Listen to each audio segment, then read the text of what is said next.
Thomas Steven plots, அதாவது ஷார்ட்டாக வந்து டாம் பிளாட்ஸ்ன்னு சொல்லுவாங்க. இவர் வந்து யூஎஸ்ஏவை சேர்ந்த ஒரு பெரிய பாடி பில்டருங்க. 1955 ஜூன் 26 பிறக்கிறாரு. அதே மாதிரி ஒரு ஆக்டிவ் கம்பெட்டிங் பார்த்தீங்கன்னா 73லேருந்து 87 14 இயர்ஸ் கம்ப்ளீட் பண்ணுறாரு. இன்டர்நேஷ்னல் டோர்னமெண்ட்ஸில் எல்லாத்துலேயும் சரி. இதில் என்னென்னா, இவரை பற்றி சொல்கிறதுக்கு முக்கியமான காரணம் இருக்குது. இவர் வந்து எதுலேயுமே ஃபஸ்ட்டு வந்தது இல்லைங்க. முக்கியமாக மிஸ்டர் ஒலிம்பியாங்கிறதுங்கிறது அதான் மெயின் பாடி பில்டிங் டைட்டில் ஈவெண்ட்டாக இருக்கும். அதாவது ஒரு ஆத்லெட்டுக்கு எப்படி ஒரு ஒலிம்பிக்கோ இல்லை ஒரு கிரிக்கெட் டீமுக்கு எப்படி வேர்ல்ட் கப், அந்த மாதிரி மிஸ்டர் ஒலிம்பியாங்கிறது மெயின் ஈவெண்ட் ஆஃப் ஒரு பாடி பில்டர் கரியர் எடுத்திங்கன்னா அதை வச்சு தான் மெஷர் பண்ணுவாங்க. Mister Olympia ஜெயிக்கிறதுங்க. ஆர்னால்டு அப்படி தான் மல்டிப்பிள் ஒரு ஒலிம்பியாவில் ஜெயிச்சிருக்காரு. ரோனி, அப்புறம் ஜே கட்லர், இந்த மாதிரி ஃபேமஸ் பாடி பில்டர்லாம் அப்படி தான் அவங்க ஃபேம் ஆனாங்க. ஸோ இவர்கிட்ட என்ன ஒரு ஸ்பெஷாலிட்டினா, இவர் வந்து 8 ஒலிம்பியாவில் கம்ப்ளீட் பண்ணியிருக்காரு. 8ல் வந்து இது வரைக்கும் அதிகபட்சம் அவர் பிடிச்ச பொசிஷன் வந்து 3ங்க.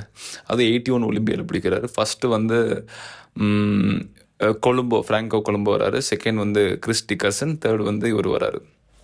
இது வரைக்கும் இவர் ஃபஸ்ட்டு வந்ததில்லை. மற்றதெல்லாம் வந்து 8th 7th 11th அப்புறம் 6th இந்த மாதிரி மற்ற பொசிஷன்ஸில் வந்திருக்காரு. IFBB ப்ரோ ஜெயிச்சிருக்காரு. பட் எனியோ ஒரு மிஸ்டர் ஒலிம்பியா ஜெயிச்சதில்லை. இதில் இன்னொரு முக்கியமான ஃபேக்ட்ஸ்னால், இவர் ஒரு விஷயத்துக்கு ஃபேமஸானவருங்க. இவர் குவாட் ஃபாதர்னு இவனை கூப்பிடுவாங்க. குவாட் ஃபாதருக்கு என்ன அர்த்தம்னா, இவரோட குவாட்ஸ் வந்து இவரோட ப்ரைம் டைமில் அவ்வளோ பயங்கரமான லெக்ஸ் கொண்டு வருங்க. எல்லோரும் வந்து அப்பர் பாடி, ஒருத்தருக்கு ஃபேமஸ். இப்போ ஆர்னால் பார்த்தீங்கன்னா செஸ்ட்டு இல்லை ஆர்ம்ஸ் சொல்லலாம். அதே மாதிரி இப்போது டொரினியாஸ் வந்து பேக்கு இல்லை லேட் இல்லைன்னா காஃப்ஸுக்கு டொரினியாஸ் சொல்லலாம். ரோனிக்கு வந்து ஓவரால் மாஸ் சொல்லலாம். ஜே கட்லருக்கு வந்து ட்ரை இல்லைன்னா காஃப்ஸு சொல்லலாம். ஸோ இந்த மாதிரி ஒரு பாடி பில்டர் ஒரு அவங்களோட மசில் கூட ஷைன் ஆவாங்க. அதில் டாம் பிளாட்ஸ் ஷைன் ஆனது தான் குவாட். இதில் என்னென்னா, ஒரு ஹைட் வந்து அவ்வளோவா இல்லைங்க. 5 feet அரௌண்ட் 5'5", 5'5" ஆர் 5'8" இருப்பார்.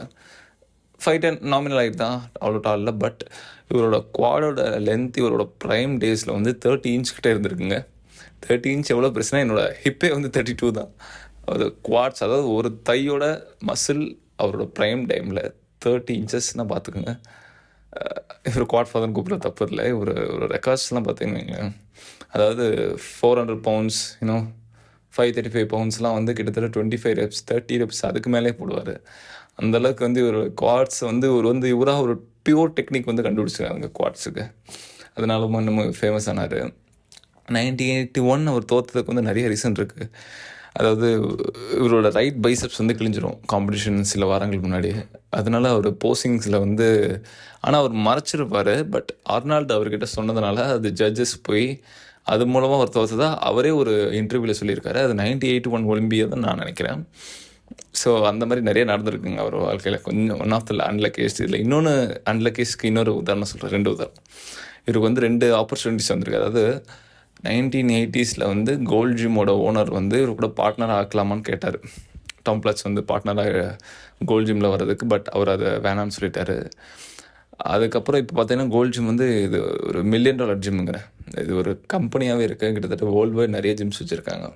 அதே மாதிரி 1990s கூட ஒருத்தர் ஃப்ரெண்டு, அவர் நேம் தெரில, அதாவது காஃபி ஷாப் ஓப்பன் பண்ணுறோம், அதுக்கு உங்களுக்கு இன்வெஸ்ட்மெண்ட் வேணும், சீலிங்காக கொஞ்சம் ஹெல்ப் பண்ணுங்கன்னே காஃபி ஷாப்லாம் யார் ஓப்பன் பண்ணுவான்னு சொன்னதுக்கு வந்து 25 years இப்போ கட் பண்ணி பார்த்துருந்தீங்களேன். அந்த காஃபி ஷாப் கேட்டவர் தான் ஸ்டார்பக்ஸ் ஓனர். இப்போ அது பேர் ஸ்டார்பக்ஸு. ஸோ இது 2த்தையும் என்னோட மிகப்பெரிய மிஸ்டேக்ஸுங்கிறத அவர் இன்னும் வரைக்கும் ரிக்ரெட் பண்ணுறாரு.